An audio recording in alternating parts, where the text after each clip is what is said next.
2024. Ito na po yung unang linggo ng taong 2024. By the grace of God, we can have another new year, right? Sa biyaya po ng Diyos, nagkaroon po tayo ng panibagong taon. So let us glorify our Lord through this year. Kaya luwalhatiin natin ang ating Panginoon sa taong ito. Okay, bago po tayo magsimula, manalangin po tayo. Mahal namin Ama na mahabagin at magpapala, salamat po sa pagligtas sa amin mula sa kasalanan at pagkawasak. Salamat po sa pagkabay sa aming buhay na Kristiyano hanggang ngayon.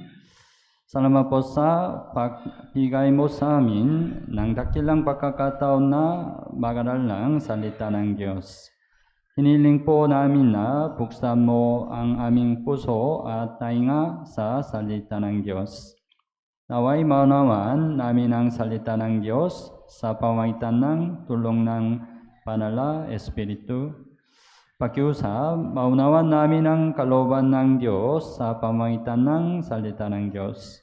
Mula sa simula hanggang sa matapos, kami ay nagtitiwala lamang sa iyong habag at biyaya. Ito po ang aming dalangin sa pangalan ni Jesus. Amen. Okay, buksan mo ang Biblia, Juan chapter 13. Juan chapter 13, verse 34.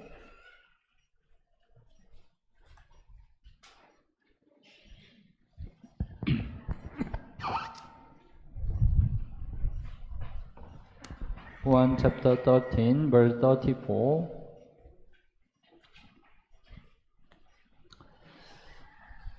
Okay, basahin po natin ng sabay-sabay.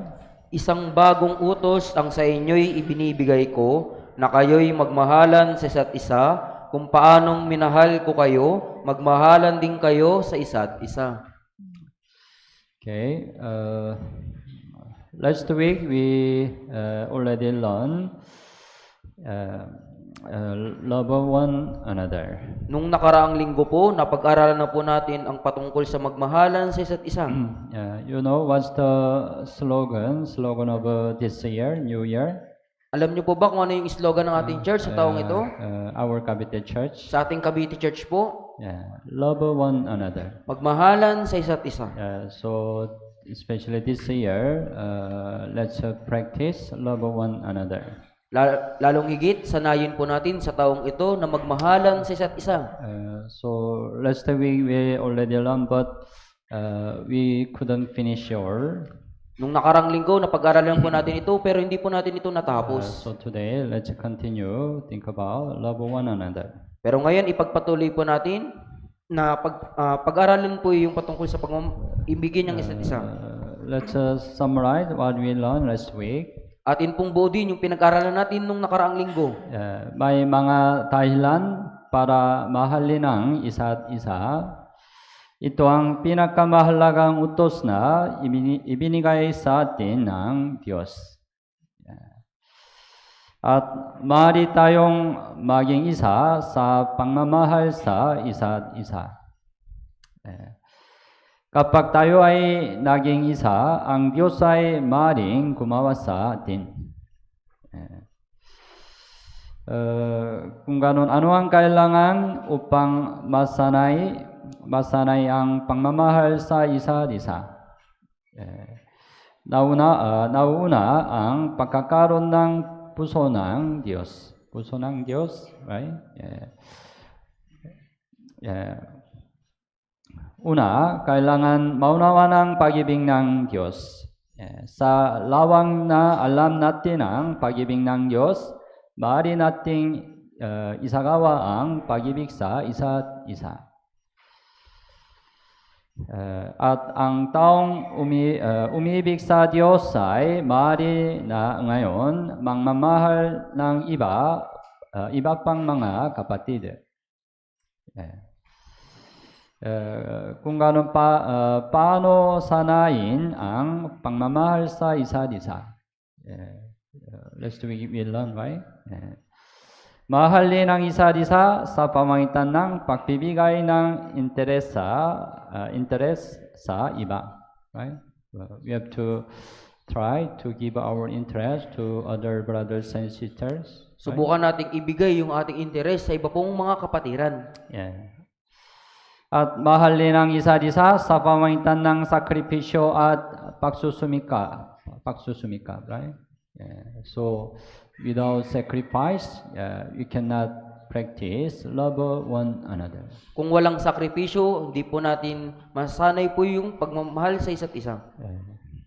So, let's continue learn today. Kaya patuloy natin itong pag-aralan ngayong araw. At mahalin ng isa't isa sa pamamagitan ng pagpapatawad.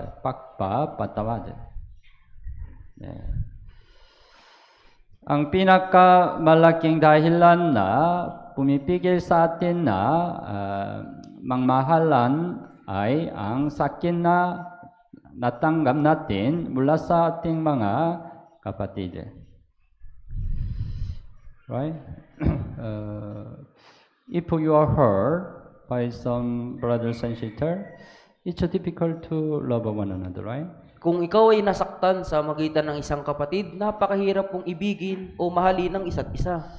Ang mga sugat na ito ay naghihilom sa pamamagitan ng pagpapatawad sa isa't isa. The only solution is forgiveness. Right? Ang tanging solusyon lamang ay pagpapatawad. Your heart will be healed by the forgiveness. Yung masaktan ka, mahihilom ito sa pagpapatawad. Buksan mo ang Biblia, unang Pedro chapter 4,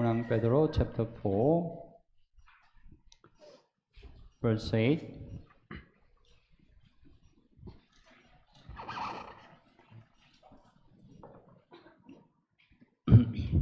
Unang Pedro chapter 4, verse 8.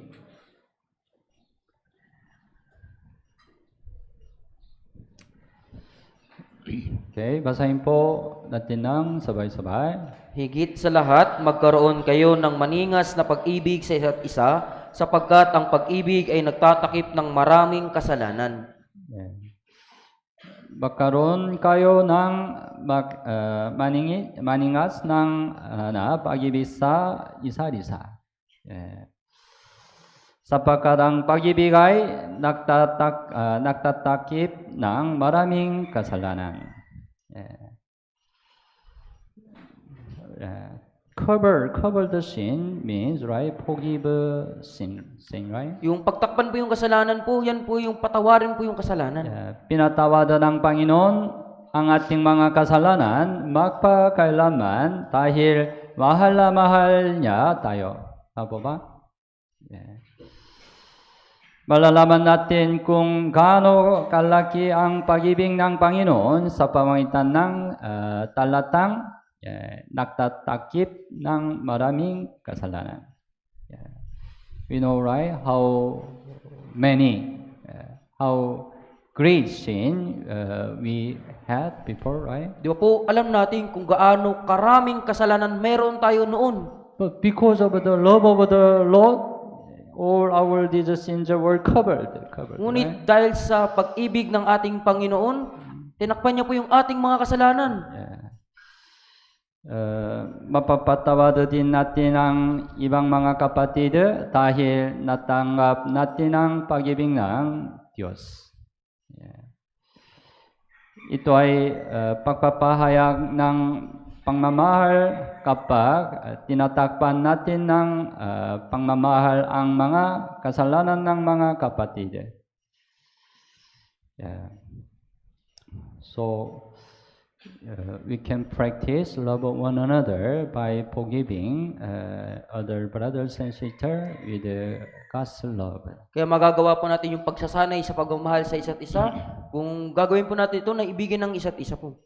Buksan mo ang Biblia, Proverbs 17, Kaikan 17. Kaikan 17, verse 9.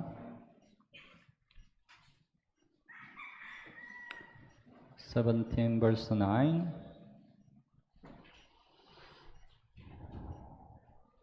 Also, okay, basahin po natin ng sabay-sabay. Ang nagpapatawad ng kasalanan ay humahanap ng pagmamahalan, ngunit ang nagpapaulit-ulit sa usapin ay naghihiwalay ng magkakaibigan. Ang nagpapatawad ng kasalanan ay humahanap ng pagmamahalan. If we seek the love, right, we try our best to cover the transgression. Kaya kung hinahanap po natin yung pagmamahalan, magagawa po natin magpatawad ng kasalanan. Ngunit ang nagpapaulit-ulit sa usapin ay naghihiwalay ng magkakaibigan. Halimbawa, dahil mahal ng mga ina ang kanilang mga anak, tinatakpan nila ang mga pagkakamali ng kanilang mga anak. Apo ba? Mother, right? Parents? Sa mga magulang po, di ba? Ang isang ina ay hindi umikot na inuulit ang mga pagkakamali ng kanyang anak sa iba. Tama? If your children has a sin, you want to cover his sin, right? Their sin, right? Kung ang inyong anak ay may kasalanan, di ba? Sinusubukan niyo po itong pagtakpan. You want to hide, right? Gusto niyo po itong itago.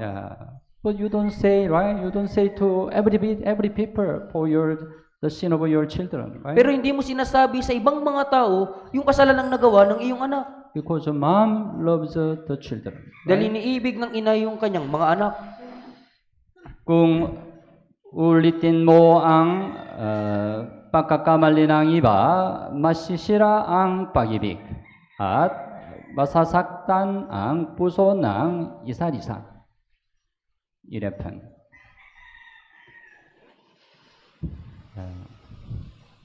So even though some brothers and sisters have some problem, try to cover. Kaya kahit na mayroong mga kapatid na mayroong problema, subukan po nating pagtakpan. Rather than reveal to everybody. Sa halip na ihayag sa ibang mga tao. Ang pagpapatawad sa isa't isa ay nangangahulugan ng pagtanggap sa isa't isa. Pagtanggap sa isa't isa. Buksan mo ang Biblia, Romans chapter 15.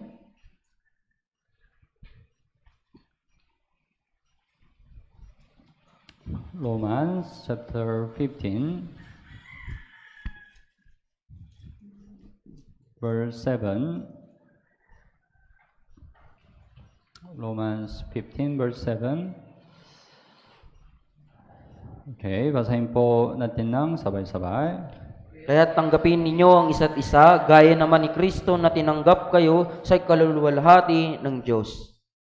Tanggapin ninyo ang isa't isa. Tanggapin. Isa't isa. Kaya naman ni Kristo na tinanggap kayo. Right? Kahit marami tayong pagkukulang, tinanggap tayo ng Panginoon. Right? Dahil doon, nandito tayo ngayon, right? Even you have a many sin problem, right? Our Lord received you. Kahit na meron kang maraming problema at kasalanan, tinanggap kayo ng Panginoon. That's why you are here now. Kaya nandito ka ngayon, di ba po? Nararapat na tanggapin natin ang mga kapatid na tinanggap ng Panginoon. Tama? Marami pa ring pagkukulang at kahinaan ang mga kapatid. Tama ba? Kinakailangan tanggapin ang kanilang mga pagkakamali ng may mas malawang na pag-isip. Mas malawang na pag-isip. Kung lalawakan mo ang iyong isip, maaari mo itong tanggapin. You know, some Corinthian saint always criticize Apostle Paul. Alam niyo po, ilan sa mga banal sa Korinto, palagi nilang Yeah, even though Apostle Paul doesn't have any problem, sin, kahit na si Pastor Pablo ay hindi po nagkakasala, they criticize Apostle Paul. palagi nilang pinupuna si Apostol Pablo.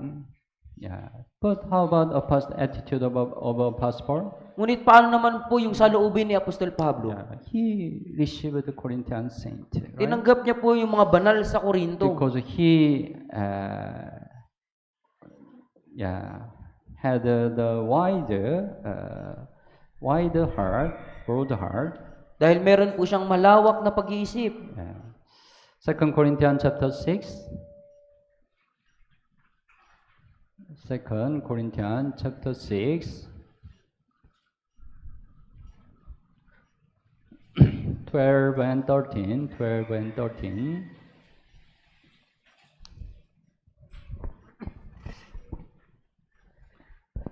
Second Corinthians 12, chapter 6, 12 and 13. Basahin po natin ng sabay-sabay.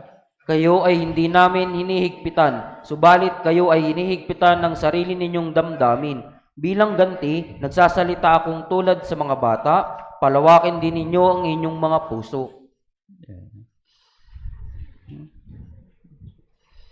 Yeah, the heart of a Corinthian saint was become narrow, right? Kaya yung puso po ng mga banal sa Korinto, mahigpit po.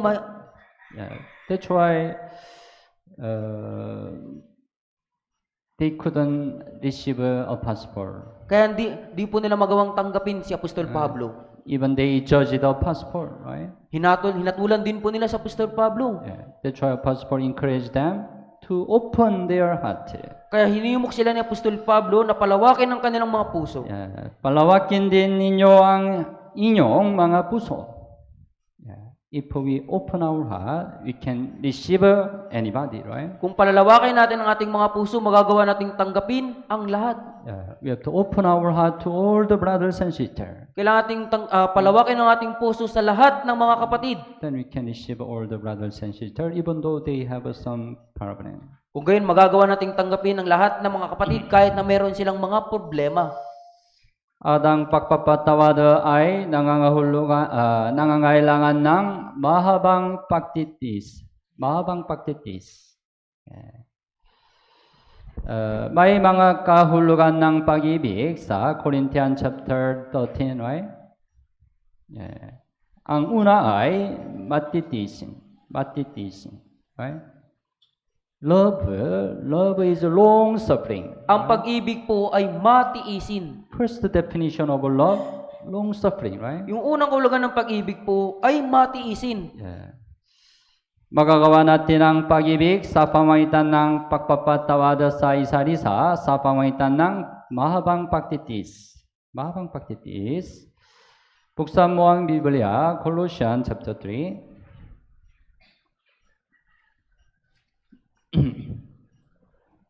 Colossians chapter 3, 12 and 13, 12 and 13.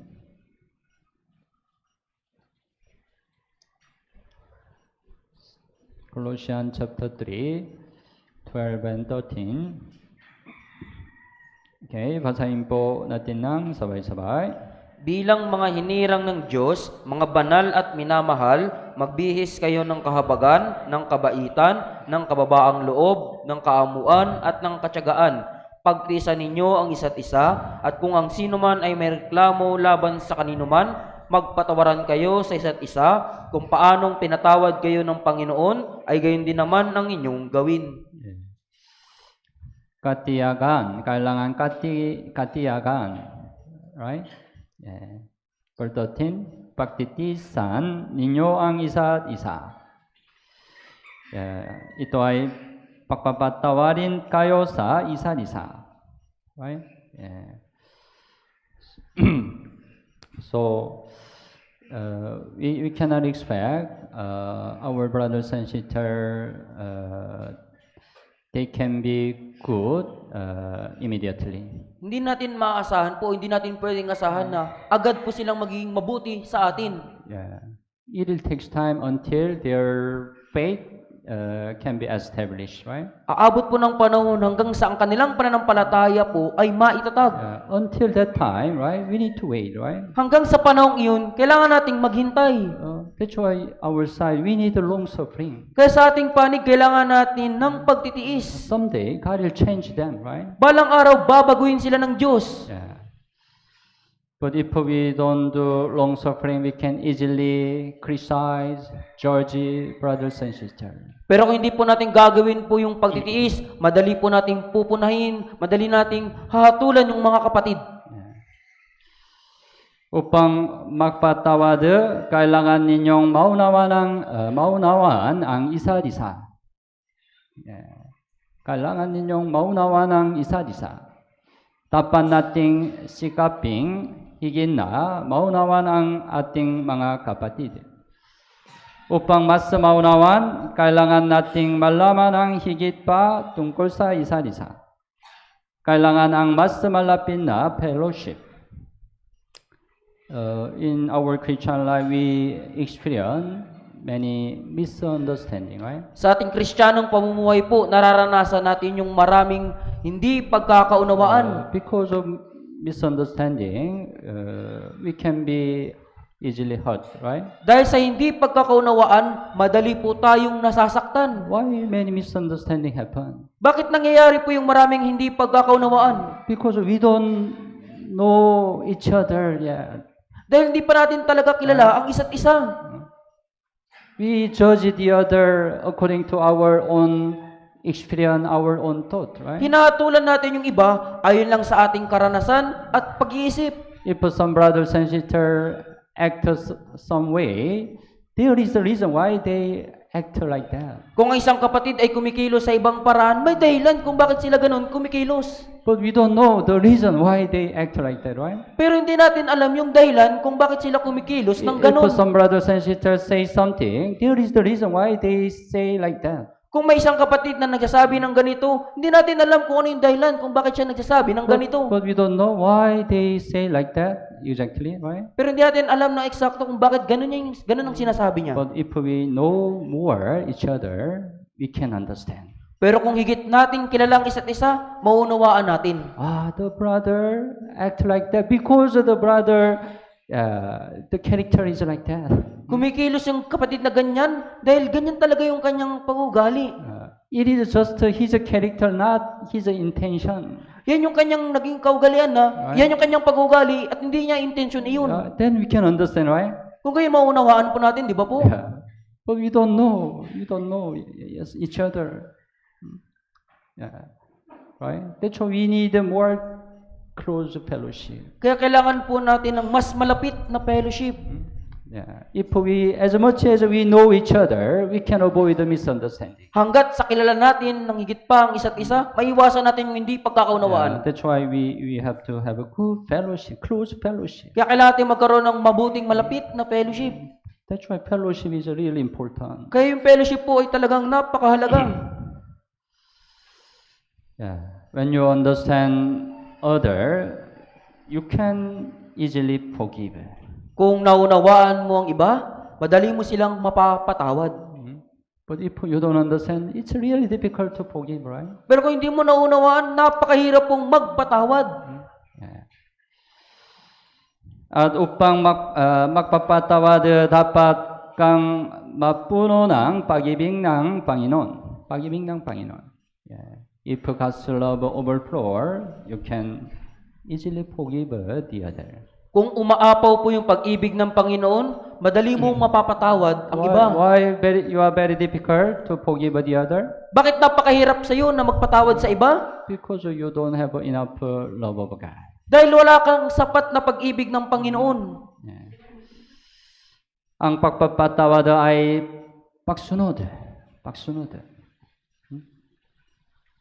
Because it's clear the will of God. Dahil ito po ang malinaw na kalooban ng Diyos.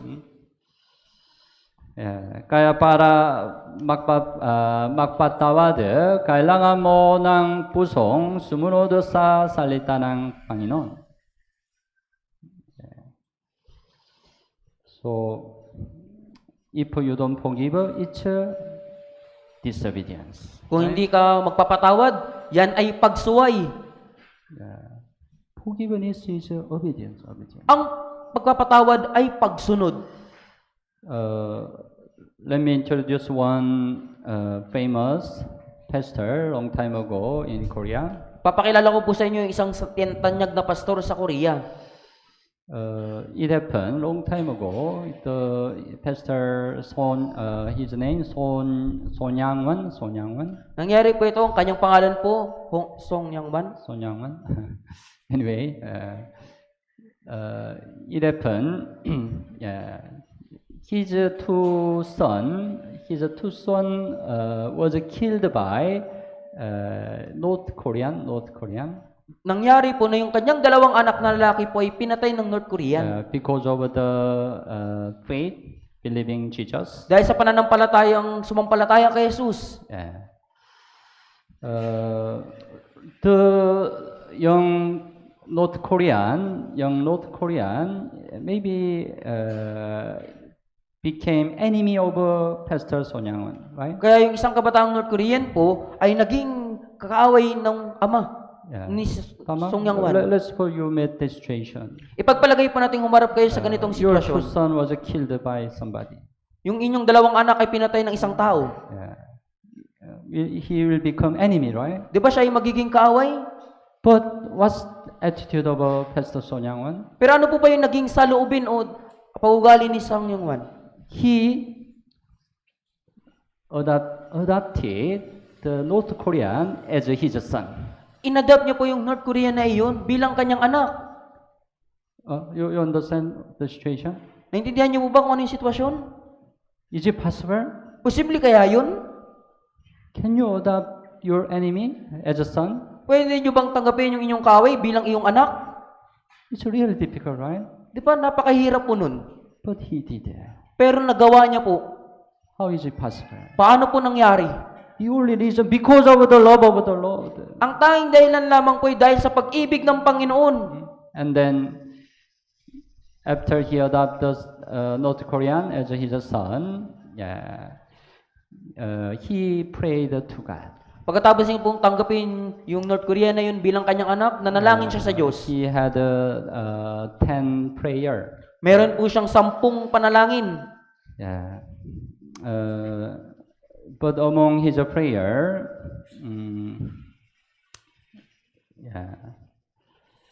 he give thanks. At first, he give thanks. Kaya sa kanyang panalangin po, una, nagpasalamat siya. God allow me to have two martyr son. Na pinaintulot sa akin ng Diyos na magkaroon ako ng 2 anak na martir. Because two sons, right? They were killed because of their faith, right? Di ba dahil yung kanyang 2 anak ay namatay dahil sa kanilang pananampalataya? They became martyr. Sila ay naging martir po.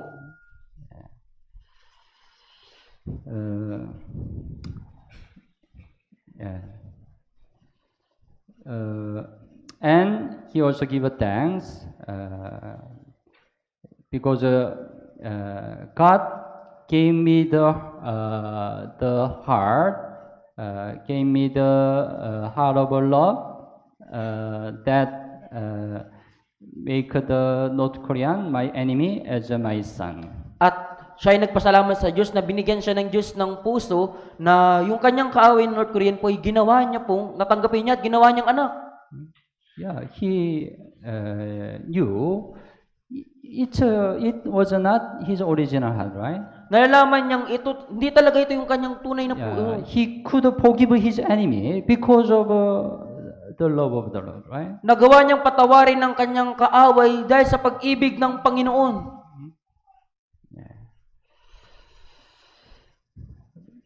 Likas na mahalin ng mga mahal mo. Right? It's easy, right? You love your loved one, right? It's easy, right? Mas madali po, di ba, na ibigin mo yung mga minamahal mo. Yeah, it's nature, right? Yan po yung likas. Ngunit ang pagmamahal sa mga napupot ay pananampalataya. Right? It's difficult to love the one who you hate, right? Di ba mahirap pong ibigin o mahalin yung kinapupuotan mo, di ba po? Yeah, it's difficult to love your enemy, right? Napakahirap pong ibigin ang iyong kaaway. But it's possible, right? Pero posible po ito By faith, sa pananampalataya. by love of the Lord. Sa Right? magitan ng pag-ibig ng Panginoon. Yeah. Ang pagpapatawad ay pagsunod. Yeah. Buksan mo ang Biblia, Kaikan chapter 19. Kaikan chapter 19,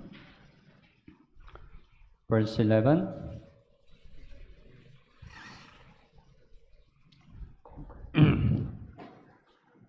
Kaikan chapter 19, verse 11.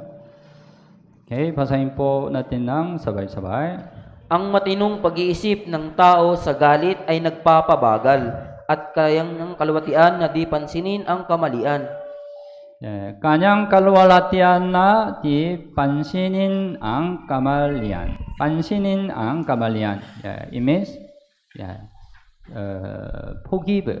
You forgive mistake over other, right? Ibig sabihin, patawarin mo yung pagkakamali ng iba. It's your glory. Yan yung iyong kaluwalhatian. If you forgive the other, it's your glory, right? Kung magagawa mo pagkatawad sa iba, yan ang iyong kaluwalhatian. Ang pagiging mahusay sa pagpapatawad ay biyaya din ng Diyos. It's grace, right? So, let's love one another by forgiving one another. Kaya mahalin natin ang isa't isa na nagpapatawad sa isa't isa. So, already New Year start, right? Kaya nagsimula na po yung bagong taon. Do you have anybody who you don't forgive yet? Meron ka pa rin bang isang taong hindi pa napapatawad? Don't delay forgiving. Huwag mong iantala ang pagpapatawad. When can you forgive? Kailan ka magpapatawad? You can forgive in your heart, right? Magpatawad ka sa iyong puso. Di ba That's po? why it's possible you can forgive ngayon, right? Kaya posible na magpatawad ka ngayon. Yeah, this time you can forgive, right? Sa oras na ito, magpatawad ka. Because we can forgive by our heart, right? Dahil pwede tayong magpatawad sa ating puso. Don't delay. Huwag mong iantala. It's a start of loving one another. Yan yung simula ng magmahalan sa isa't isa. Yeah. Upang mahalan, dapat nating igalang at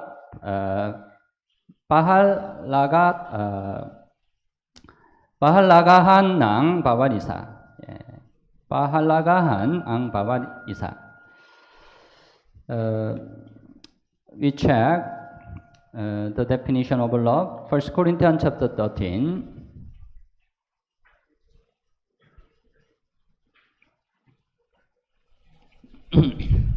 1 Corinthians chapter 13,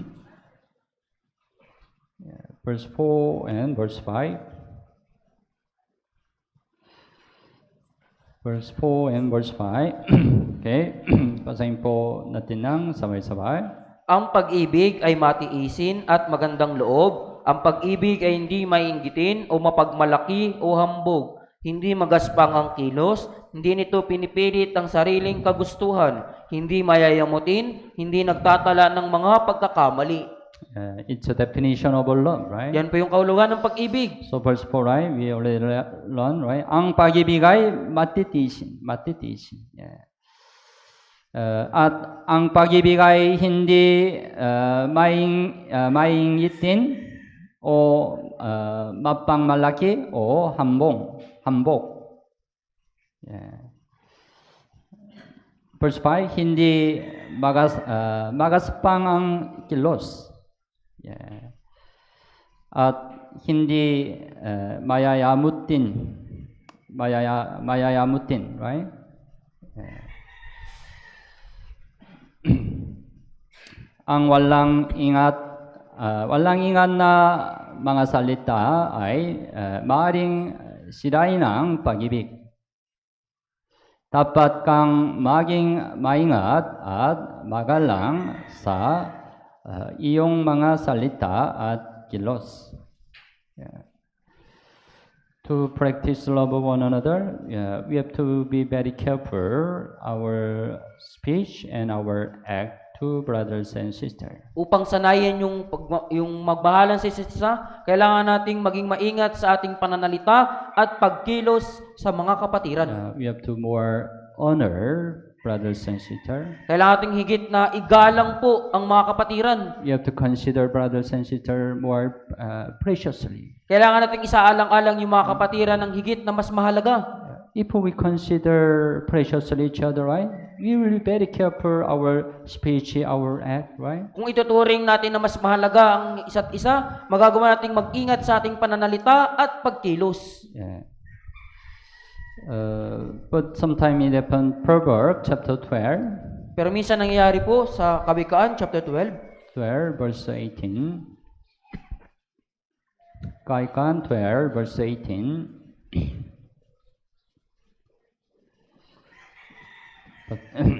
Verse 18, basahin po natin ng sabay-sabay.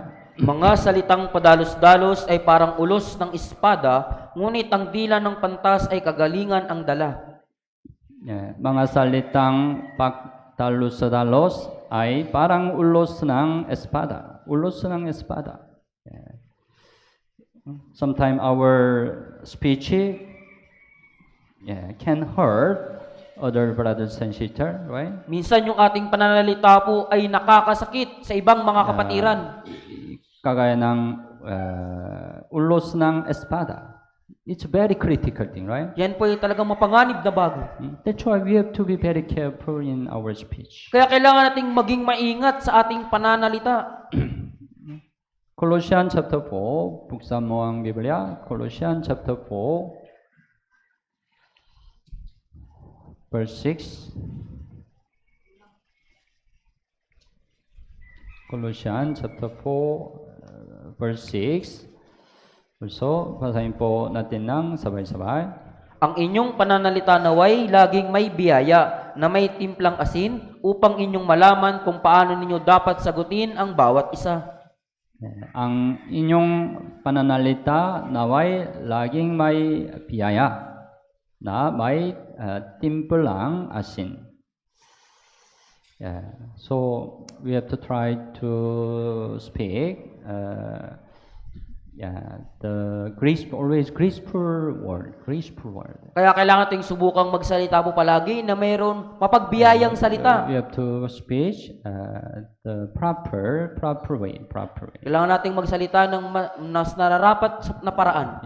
Then we can practice love one another. Kung gayon, masasanay natin po yung ibigin ng isa't isa. At upang mangmahalan, dapat tayong maging mas mapagpakumbaba sa puso. At isaalang-alang ang iba na mas mabuti kaysa sa ating sarili. When we become more humble, we can practice love one another. Kung tayo ihigit na mapagpakumbaba, masasanay po natin yung magmahalan sa isa't isa. Philippians chapter 2, buksan mo ang Biblia. Philippians chapter 2, verse 3.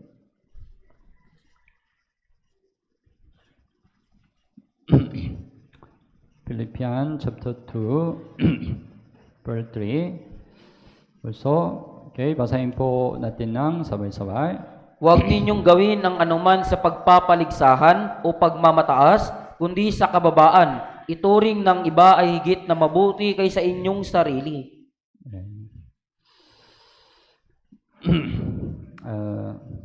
Ang tunay na pag-ibig ay hindi mangmumula sa pangmamataas. Ang hirap mangmahal ng taong mayabang. Tama ba? Ang pangmamataas ay humahantong lamang sa alitan.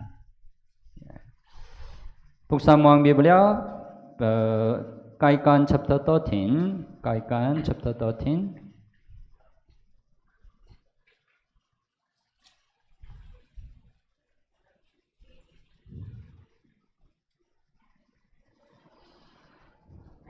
Chapter 13 verse 10. Kaikan chapter 13 verse 10. Basahin po natin ng sabay-sabay. Sa kapalaluan, ang sawail ay lumilikha ng gulo, ngunit ang karunungan ay nasa mga tumatanggap ng payo. Sa kapalaluan, ang suwail ay lumilikha ng gulo. Why always there is a dispute? Bakit po palaging merong mga pagtatalo? Because the proud man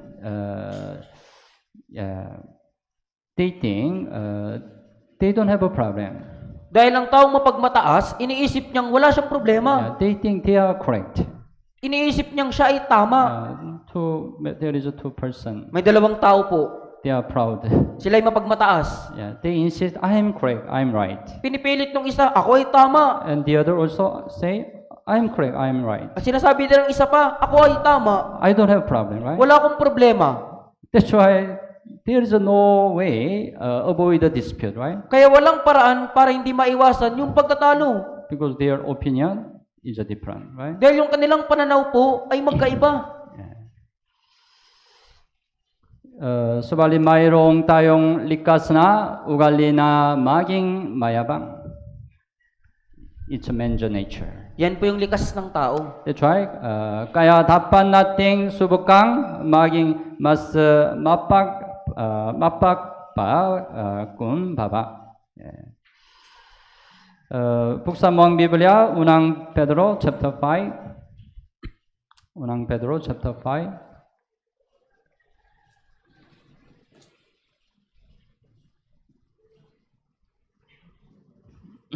Unang Pedro chapter 5 verse 5. Also, basahin po natin ng sabay-sabay. Gayon din naman, kayong mga kabataan, pasakop kayo sa matatanda, at kayong lahat ay magsuot ng kapakumbabaan sa inyong pakikitungo sa isa't isa, sapagkat ang Diyos ay sumasalungat sa mga palalo, ngunit nagbibigay ng biyaya sa mga mapagpakumbaba. Magsuot ng kapakumbabaan. Magsuot. We have to remember, ang Diyos ay sumasalungat sa mga palalo, ngunit nagbibigay ng biyaya sa mga mapagpakumbaba. But usually, the proud man does not recognize he is proud. Pero kadalasan po, ang taong mapagmataas, hindi niya po nalalaman na siya ay mapagmataas. Paano suriin ang iyong pangmamataas? Paano? Ang taong mapangmataas ay hindi nakikinig sa payo ng ibang tao. Buksan mo ang Biblia, Kaikan chapter 15.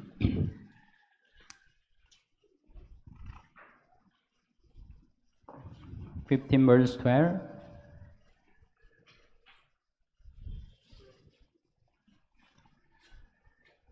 Kaikan 15 verse 12. Basahin po natin ng sabay-sabay.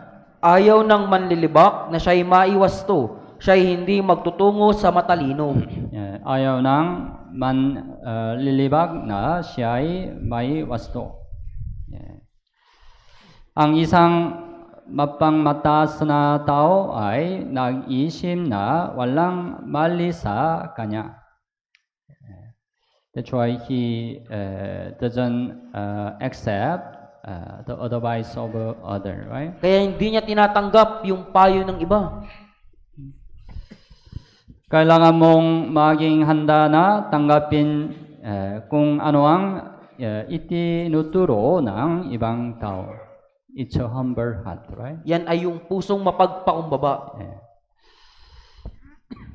At itinuturing ng pangmamataas ang kanyang sarili na mas mahusay kaysa sa iba. We read, right? Philippians chapter 2:3. Philippians chapter 2:3. What's the humble? Di ba? Pinag-aralan po natin binasa po natin sa Pilipos 2 verse 3. Philippians chapter 2 verse 3, right? ituring na ang iba ay higit na mabuti kaysa inyong sarili. It's humbleness, right? But pride is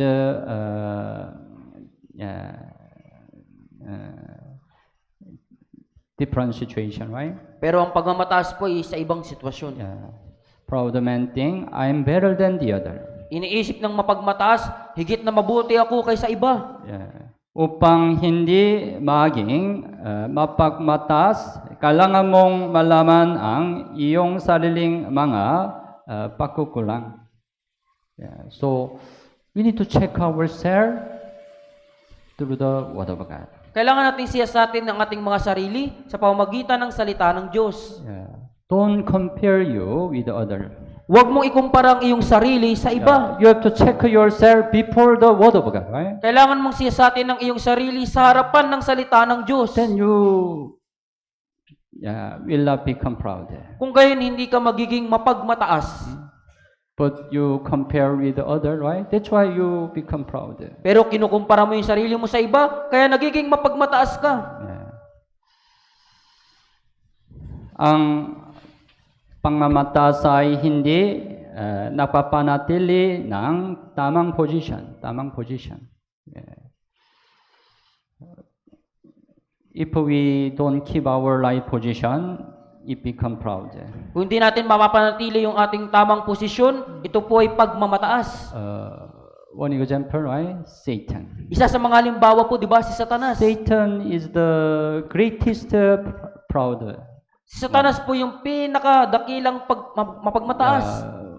Why the most beautiful angel, Lucifer, becomes Satan? Bakit po yung pinakamagandang anghel na si Lucifer ay naging si Satanas? His position was an angel, right? Yung kanyang posisyon po, anghel. But he wanted to become like a God. Pero nais niya pong maging katulad ng Diyos. It was the greatest proud, right? Yan po yung pinakamalaking pagmamataas. He didn't keep his position. Hindi niya pinanatili yung kanyang posisyon. That's why the most beautiful angel became Satan. Kaya yung pinakamagandang anghel ay naging si Satanas.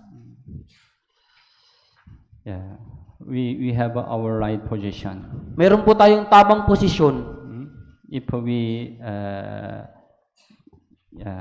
overtake our position, it become proud. Kung tayo ay tataas pa sa ating posisyon, yan po ay pagmamataas. Hindi mo dapat laging subukang turuan ang ibang mga kapatid. You need to be careful in teaching brothers and sisters. Kailangan mo maging maingat sa pagtuturo sa ibang kapatid. You need to know what's your position. Kailangan mong mabuting malaman ano ba ang iyong posisyon. You are not a teacher, right? Hindi ka guro. Hindi ka dapat magturuan mag-utos sa ibang mga kapatid. So you have to know your position. Kailangan mong malaman ang iyong posisyon. If you over your position, it become proud. Kung lalagpas ka sa iyong posisyon, yan ay pagmamataas.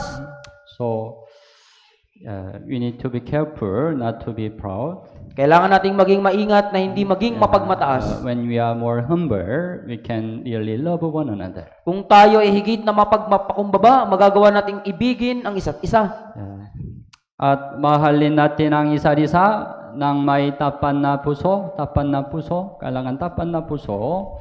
Unang Pedro chapter 1, buksan mo ang Biblia. Unang Pedro chapter 1, 22. Unang Pedro chapter 1, 22. Okay, chapter 1, 22. Basahin po natin ng sabay-sabay. Ngayong nilinis na ninyo ang inyong mga kaluluwa sa pamagitan ng inyong pagsunod sa katotohanan, Kaya't kayo'y may tunay na pag-ibig sa isa't isa, mag-ibigan kayo sa isa't isa ng buong alab mula sa dalisay na puso.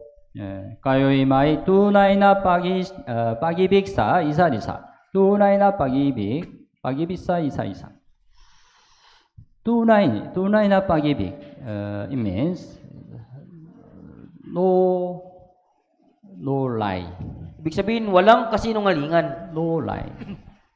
We can love one another when we don't have a lie. Magagawa nating ibigin ng isa't isa kung walang kasinungalingan. Then we can have a real, sincere love. Kung gayon, magkakaroon tayo ng dalisay na pag-ibig. Ang ating pag-ibig ay dapat na madamdamin kaya ng pag-ibig ng Panginoon. Habang mas nagiging malapit tayo, lalong umiinit ang ating pagmamahalan. Buksan mo ang Biblia, Romans chapter 12. Romans chapter 12.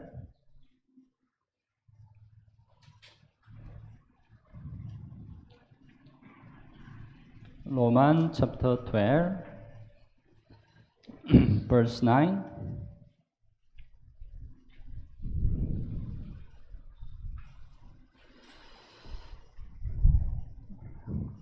Verse 9, basahin po natin ng sabay-sabay. Ang pag-ibig ay maging walang pagkukunwari, kaputan ninyo ang masama, panghawakan ang mabuti. Ang pag-ibig ay maging walang pagkukunwari. If there is a lie or hypocrisy, it's difficult to love one another, right? Kung mayroon pong kasinungalingan at pagkukunwari, napakahirap pong mahalin ang isa't isa. Kung ang tunay na pag-ibig ay hindi ipinapakita sa pakikipagkawa at ang huwad na pag-ibig ay ipinakita, ang damdaming pag-ibig ay hindi makakamit. It's like, for example, one man and woman love one another. Halimbawa, yung isang lalaki at babae, mahal nila ang isa't isa. But man always telling a lie. Pero yung lalaki, lagi siyang nagsisinungaling. Man always deceive a woman. Laging dinadaya po o niloloko ng lalaki yung babae.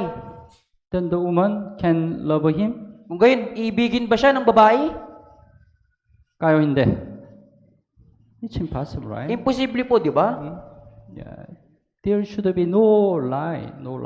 Dapat na wala pong kasinungalingan. There should be no hypocrisy. Dapat na wala pong pagkukunwari.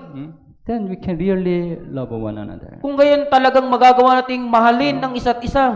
Then we can have a really fervent love, the very hard love. Kung gayon, magkakaroon tayo ng napaka maalab na pag-ibig.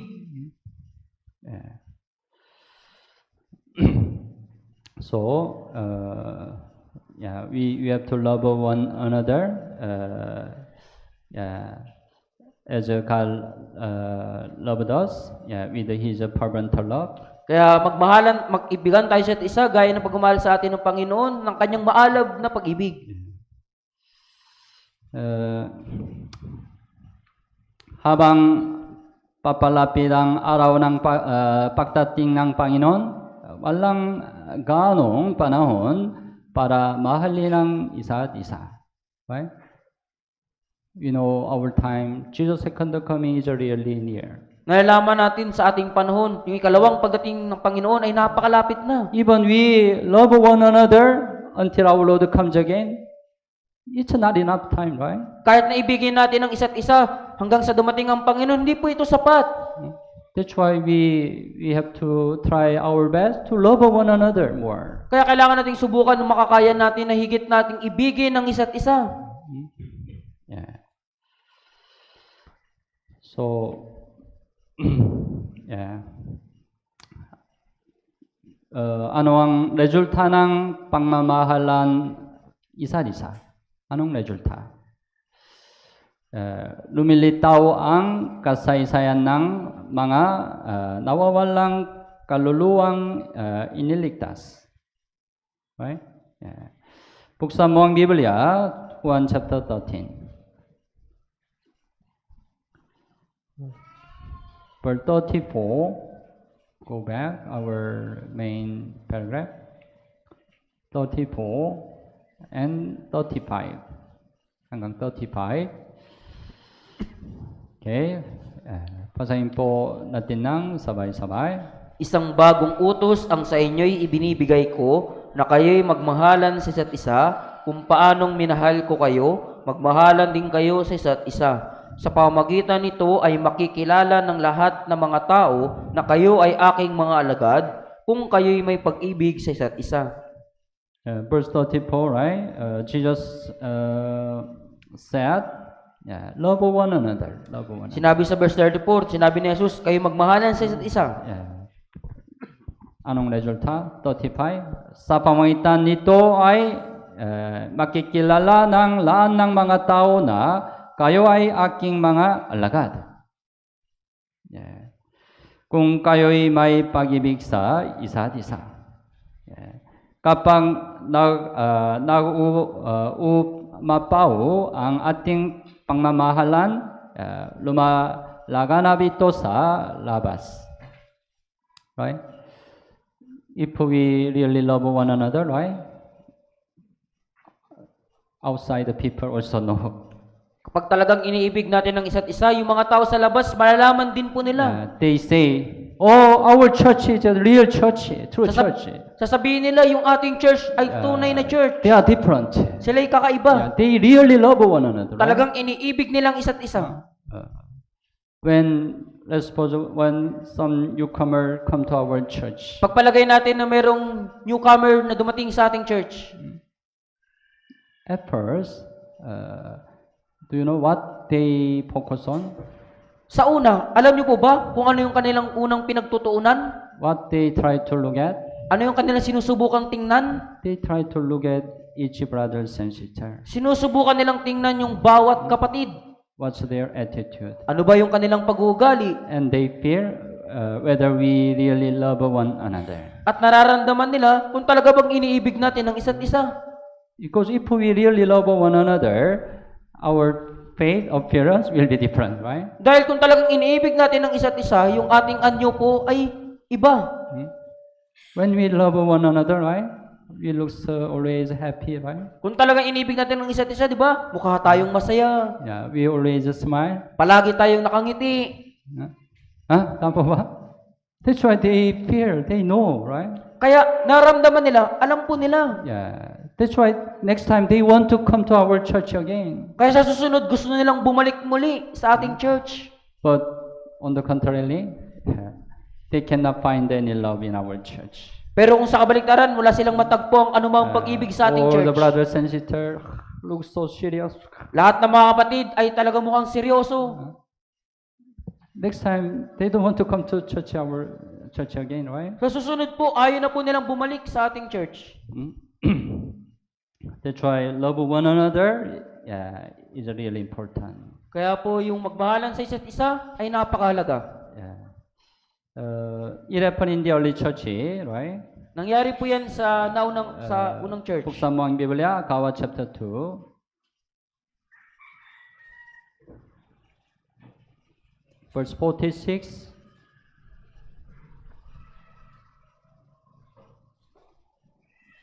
Gawa chapter 2, verse 46 hanggang 48. Gawa chapter 2, 46 hanggang 48. Basahin po natin ng sabay-sabay. At araw-araw, habang sila'y magkakasama sa templo, sila'y nagpuputol-putol ng tinapay sa bahay-bahay at nagsasalo-salo na may galak at tapat na puso, na nagpupuri sa Diyos at nagtatamo ng lugod sa lahat ng tao at idinaragdag sa kanila ng Panginoon araw-araw ang mga naliligtas. Verse 47, right? Idinalagdag sa kanila ng Panginoon araw-araw ang mga naliligtas. Right? How is it possible? Paano po ito nangyari? verse 46, right? At araw-araw habang sila'y magkakasama sa templo. Magkakasama sa templo.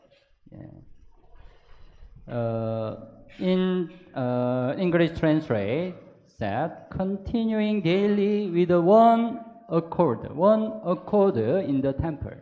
Sinasabi po sa English translation, araw-araw nagpapatuloy sila na magkakasama sa templo. They gathered in the temple every day, day by day, with one mind. Nagtitipon sila sa templo araw-araw na mayroong iisang pag-iisip. Right? It's possible we can one mind when we love one another, right? Posible po na magkaroon tayo ng iisang pag-iisip kung inibig natin ang isa't isa. Breaking bread from house to house, they ate their food with a gladness and simplicity of heart. At nagpuputol-putol ng tinapay sa bahay-bahay at nagsasalo-salo na may galak at tapat na puso. They ate their food with sadness. Kinakain ba nila yung kanilang pagkain na may kalungkutan? Gladness, right? Na may kagalakan po. It means they are very happy, right? Ibig sabihin sila ay talagang napakasaya. It's possible because they love one another, right? Posible po yun dahil iniibig nilang isa't isa. Yeah. If we love one another, it's really happy, right? Kung talagang iniibig natin ang isa't isa, talagang masaya po. If you are loved by somebody, you are really happy, right? Kung iniibig ka ng isang tao, talagang masaya. With a gladness Na may galak. and simplicity of heart. At tapat na puso. Yeah. As we learned today, right? No hypocrite, no lie. Gaya na sinabi natin, gaya pinag-aaralan kanina, walang pagkukunwari, walang kasinungalingan. 47, praising God and having favor with all the people. Verse 47, nagpupuri sa Diyos at nagtatamo ng lugod sa lahat ng They are tao. happy, that's why they always praise God. Dahil masaya sila, nagpupuri sila sa Diyos. And also all the people outside, they also praise them. At yung mga taong sa paligid nila, pinupuri din po sila. They are different, they are real, true. Sila ay kakaiba, sila ay totoo. Right? Yeah. That's why the Lord added to the church daily those who are being saved. Kaya dinaragdag sa kanila ng Panginoon araw-araw ang mga naliligtas. So, if we love one another, right, automatically our Lord will add many lost souls in our church. Kaya kung ibigin natin ang isa't isa, automatic pong idaragdag sa atin Panginoon yung mga naliligtas. Ang ating church ay maring magkaisa kapag inibig natin ang isa't isa. At gagawa ang Diyos sa pamamagitan ng ating church. At marami ring tao ang maliligtas sa pamamagitan ng ating church. So, this year, we set the slogan, love one another. Kaya sa taong ito, nagtakda po tayo ng slogan, magmahalan sa isa't isa. Let's practice. Sanayin po, sagawa po natin ito. Okay? Malanangin po tayo. Mahal namin Ama na mahabagin at magpapala. Salamat po sa pagligtas sa amin mula sa kasalanan at pagkawasak. Salamat po sa pagbigay mo sa amin ng dakilang pagkakataon na mag-aral ng salita ng Diyos. Salamat po pagpapaunawa ang kalooban ng Diyos sa pamamagitan ng salita ng Diyos. Hiniling po namin na sundin namin ang salitang natutunan namin ngayon. Pakiusap, panatilihin at kabayan kami hanggang sa muling dumating ang Panginoon. Ito po ang aming dalangin sa pangalan ni Jesus. Amen.